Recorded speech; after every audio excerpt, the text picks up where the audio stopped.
Hello YouTube, welcome back for another video. Today what we're going to be doing is we're going to be pressing a new bearing into Serpentine tensioner pulley. This is off my truck. It's a 2000 Ford Ranger XL. It has a 3-liter V6. It had some squealing coming out from underneath the hood, and I determined that it was the bearing. It really had nothing to do with the belt or anything else. So you have some options when this happens. You can replace and this applies for the idler pulleys too. You can replace the entire tensioner assembly. You can replace just the pulley, and it will come with a new bearing. Or if you have the right equipment and you have the means, you can just buy a new bearing and just take the old bearing out and put a new bearing in, and away you go. And this bearing here,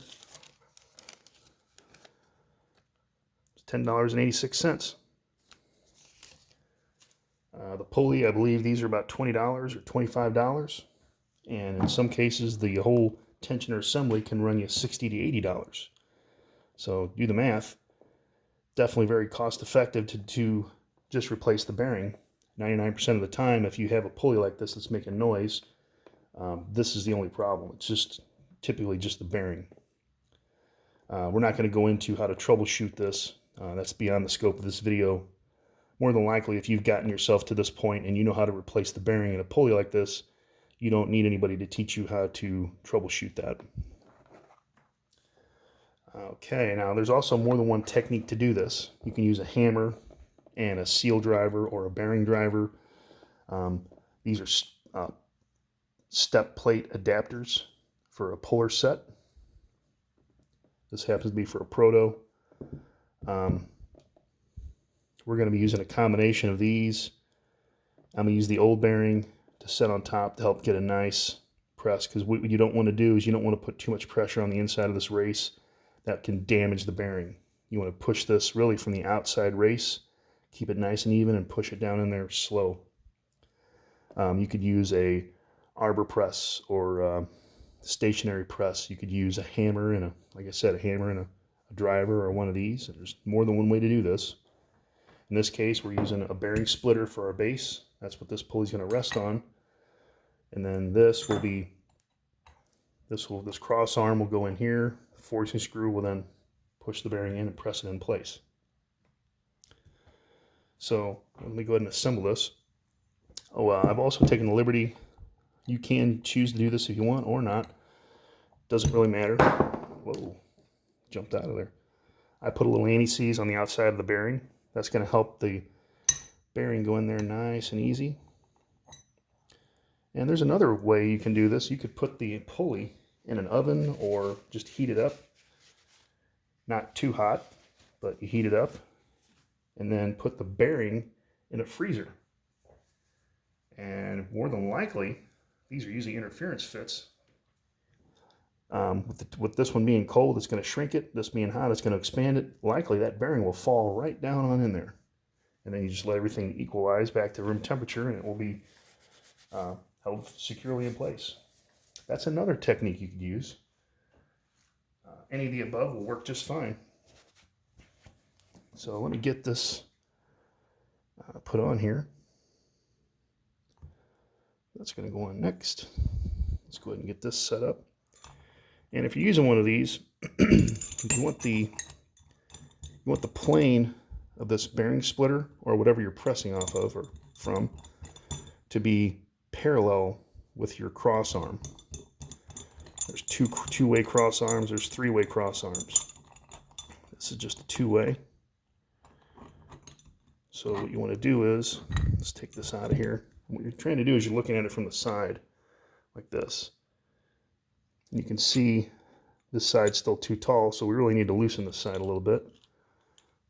You can kind of get an idea by looking at the bottom of the splitter by kind of where your bolts are with regard to the next. It's a little more loose. About right there. That's pretty square. Now this doesn't have to be perfect. Now we're going to take the forcing screw out. You also want to make sure you have a nice some lubricant on the forcing screw threads. I'm going to get some right now.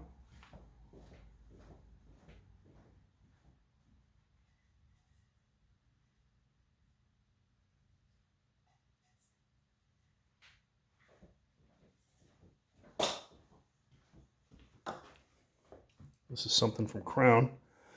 It's a penetrant. It's also an anti-seize. WD-40 would be fine. Oftentimes, in fact, you can kind of see there's some on there. I usually use engine assembly lube. The engine assembly lube has a lot of moly in it. Moly's a good high pressure lubricant. And all you're doing is you're just putting just a coating on there. You don't have to go crazy and use a whole lot.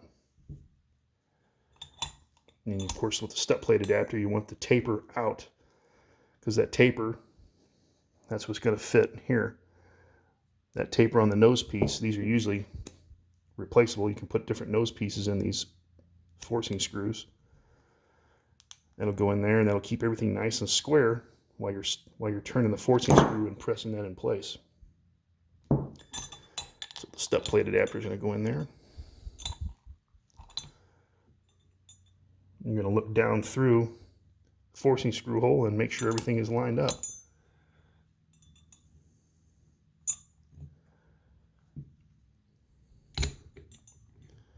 Bring the forcing screw in. It will find its center in that tapered cone. Now we want to make sure that everything is square to one another. Now in this case, tip you up a little bit. The head of the forcing screw here, it's a 9/16, so we're just going to use a 9/16 socket. Start pressing it in there. And as you can see, bring you down a little bit. Let you watch that and what we're looking at. Let me put some more light on the subject.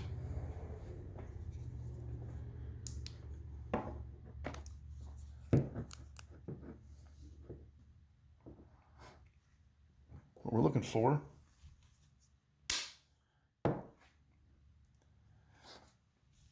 is, you're watching this bearing right here, this bottom one right here. He's going to be pressed right down into that bore. Of course, you want to make sure the bore is clean. And there we go. Going down in there nicely. See that thing?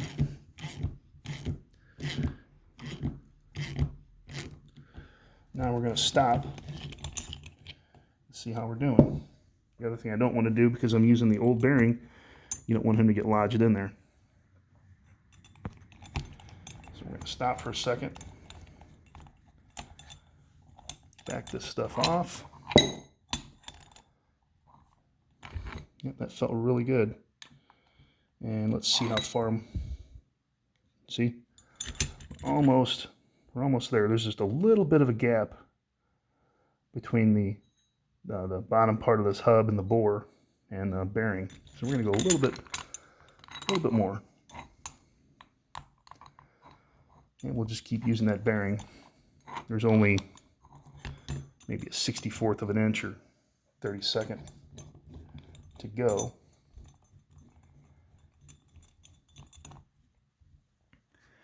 Don't really see that being a problem.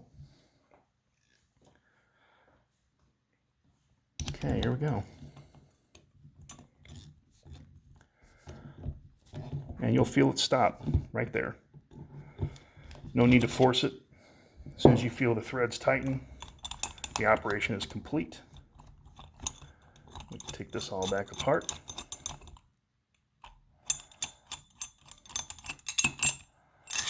Come out of there like that.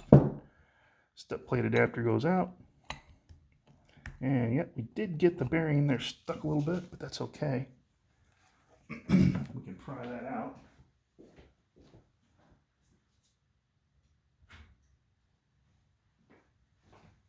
Didn't think that would be a problem, but turns out it was. He's not in there very deep. Just pop him out. And we're done. Now what you'd want to do, clean all that excess anti-seize off there. Excuse me.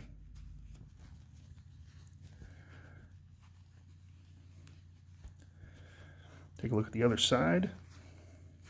Just making sure that it's nice and level in there. And that looks really nice. See how that pressed back into the hub? It's in there really nice. And there you have it. Just saved yourself at least $10, $15. Clean him up. Now this pulley is ready to go back in service. The last one that I had lasted about 60,000 miles. So this should be good for at least that. All right, so that concludes this video. Thanks for stopping by and joining me. Please give me a thumbs up if this video helped you. If you don't like the video, please give me a thumbs down.